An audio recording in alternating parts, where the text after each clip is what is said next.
Bueno, pues en esta primera clase es un poco el marco teórico, toda la investigación sobre los sistemas gestores de base de datos que se llaman NoSQL. Este NoSQL, bueno, os pongo ahí el enlace a la página de la Wikipedia, creo que está muy bien y lo explica muy bien, habla de la historia y creo que es interesante porque ¿qué significa NoSQL? Podríamos hablar más bien de Not Only SQL, aunque originalmente se hablaba de que eran bases de datos que no utilizaban SQL. Ya veremos por qué no utilizan el modelo relacional y son bases muy ligeras. Y dice uno de los que lo fundó que realmente se tiene que haber llamado no-rel, o sea, no relacionales, bases de datos no relacionales, ¿vale? Un poco en contraposición a lo que eran las bases de datos relacionales. Sin embargo, todo este concepto de NoSQL, que entendáis que es bastante heterogéneo, o sea, es un grupo de sistemas englobados dentro de esta categoría.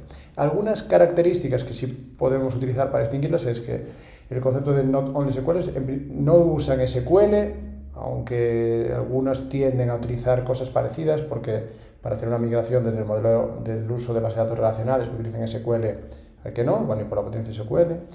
El almacenamiento es específico de la base de datos, no usan el modelo relacional. Son sistemas muy heterogéneos, tanto en el funcionamiento de cómo funciona el sistema gestor, como tal de la base de datos, como en el modelo de datos y cómo almacenan la información. Entonces son muy heterogéneos, cada base de datos, digamos, es muy concreta. Su gran ventaja es que el rendimiento y la escalabilidad, os pongo ahí, son muy altas y ese fue el objetivo, es decir, base de datos, sistemas muy ligeros, almacenamiento muy ligero y muy grande, pero que pudiera escalar con un rendimiento muy fácil. Luego vemos un poco esos tres conceptos.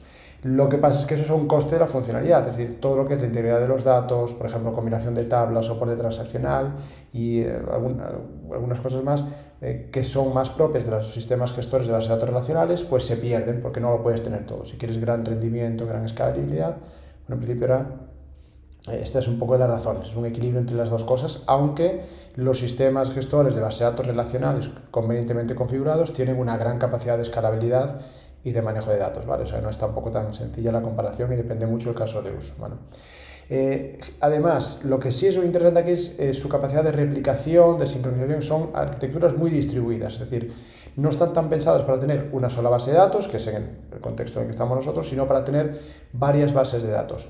¿Por qué? Porque eso era muy interesante en todo lo que es el desarrollo web y las aplicaciones web, es decir, los servicios web.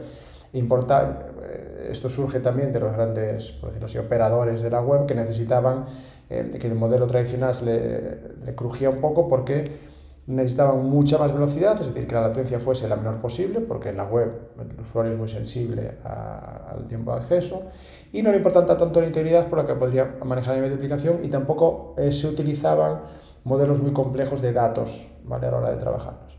Entonces, como se necesitaba un rendimiento y una escalabilidad, digamos, pongo ahí salvajes, porque se escapaba un poco de lo que se había visto hasta ahora, es decir, a lo mejor millones de usuarios, grandes concurrencias, digamos, distribuidos por el mundo en diferentes nodos. Esa necesidad es la que hace que surjan todos este movimiento NoSQL, por decirlo así, ¿vale? La idea además en la web es que tú podrías delegar, cuando la cosa es muy compleja, pues puedes delegar a una aplicación concreta que sí tenga detrás un sistema de base de datos, digamos, relacional o tradicional, ¿vale?, cuando se trata de hacer alguna cosa concreta.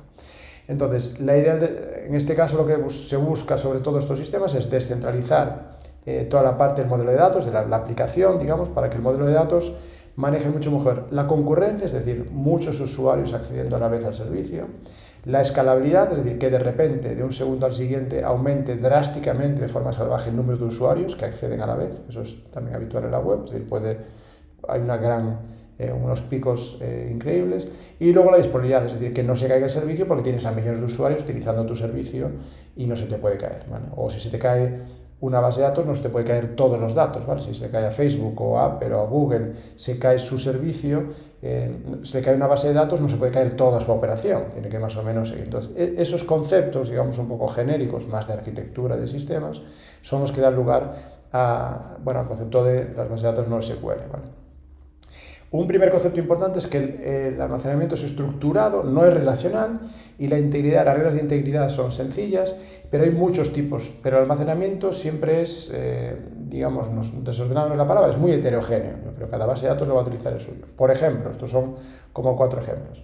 Usar pares de clave-valor, muy habituales, lo que se llaman, los arrays asociativos se llaman hash, ¿vale? Es decir, un valor, o sea, una variable igual a un valor, una variable igual a un valor, así sucesivamente, ¿vale? Siempre un par de nombre de la variable y el valor. Y eso es muy habitual en muchas cosas, pues, IDs, usuarios, digamos como estructuras de datos muy sencillas. Entonces, ese es un tipo, hay unas bases de datos no SQL que se especializan en eso. Usar JSON, que es un poco lo que vamos a ver, o colecciones de objetos JSON, es decir, información dentro de una especie de cadena de texto que está estructurada, donde la estructura y los valores están mezclados. Eso tiene su inconveniente, pero que los puede almacenar simplemente como JSON. ¿Vale? Hay otros que son los documentos XML, también muy común, es decir, almaceno ya la información en XML porque necesito que la información esté muy jerárquica y con un control muy, como muy riguroso, ¿vale? De los tipos de datos, por ejemplo, y de la jerarquía. Pues entonces yo puedo utilizar documentos XML y guardo el documento XML, es decir, no guardo el valor, es como con JSON, no guardo la edad, no guardo el nombre, no, lo guardo todo, como si fuera un solo objeto dentro de la base de datos. ¿Vale? Lo veremos mejor en la siguiente clase. Y también están, por ejemplo, orientadas a grafos, que son como, siguiendo un poco modelo, grafos, digamos, donde la información está, cada nodo tiene su información y están relacionados entre sí, un poco más compleja, pero bueno, veis que en cualquier caso el almacenamiento no es un solo tipo de almacenamiento. Los sistemas de base de datos no SQL utilizan diferentes sistemas de almacenamiento. Hay muchos sistemas gestores de base de datos no SQL, 5 ejemplos muy comunes. Por ejemplo, Cassandra de Apache almacena en tablas, una especie de tablas, ¿vale? Tabuladas, particionadas y distribuidas en diferentes nodos, ¿vale? Es decir, hay diferentes nodos de la base de datos, tienen toda la información.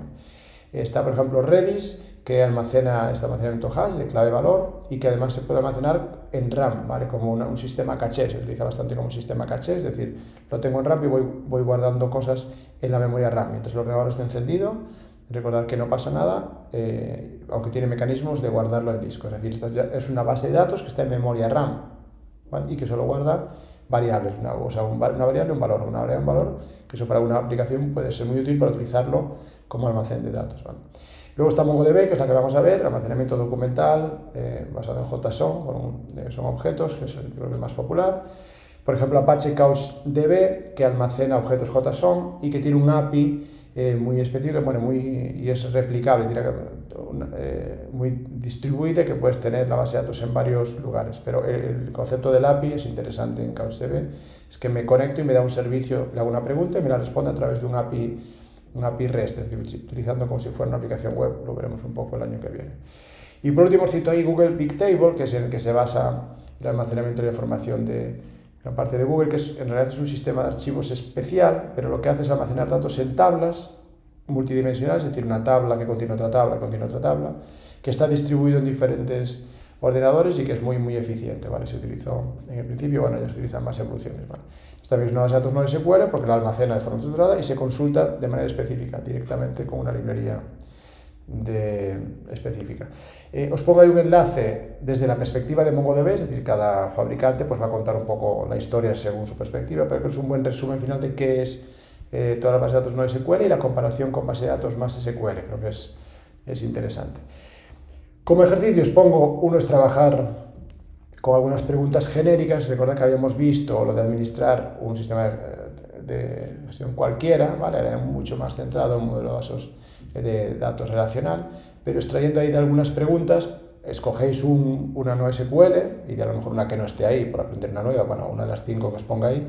Básicamente simplemente ver, o sea, no hay por qué hacerlo, que si queréis hacer os va a llevar más tiempo, pero bueno, por el tiempo de la clase es cómo se instalaría, dónde está la documentación en la página oficial, si me puedo conectar, si es una base de datos local autocontenida tipo SQLite o me puedo conectar a través de la red, o si me puedo conectar directamente en internet vía cloud, cómo es el tipo de almacenamiento, o sea, qué es lo que puedo almacenar y lo que no, cómo es un modelo de datos, cómo hago para consultar los datos, las operaciones CRUD, ¿vale? ¿Qué lenguaje utilizas? Si utiliza algún lenguaje específico, cómo hacerlo.